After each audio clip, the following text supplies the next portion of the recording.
Good evening po. Gusto po natin dito po sa Baguio City pala. Pag ikaw pala ay maghapunan, gusto mong makatikim ng masarap na pagkain, punta ka dyan sa Good Taste Restaurant. Ngayon ang problema, kailangan mong pumila ng ganyang kahaba. Ayan. Kaya kung gutom ka na po, hindi pwedeng pumila dito. Kasi dito po ay napakahaba ng pila. Hanggang doon yung pila niya. Grabe, dinudumog talaga itong restaurant na to. So, syempre, ako ay gutom na din. So, kailangan ko rin makipila. Wala akong magagawa.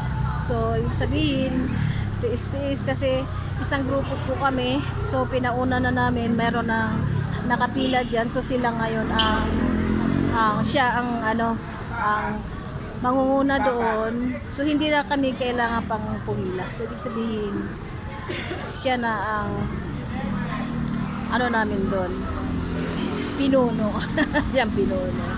Ganun pa po dito po. Kailangan po talagang tiyagaan. Kung wala kang tiyaga, hindi mo matitikman ang good taste ng Baguio City.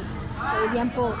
Ganyan po kung gaano po sila kung sa Pasig City, kung sa Quezon City may pinipilahang diwata, dito po ay mayroong Good Taste Restaurant na pinipilahan na pagkahaba-haba ng pila.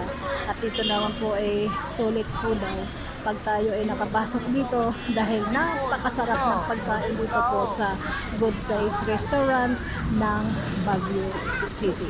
Ganyan po kalupit. So, mayroon palang si Diwata dito sa dami ng pila.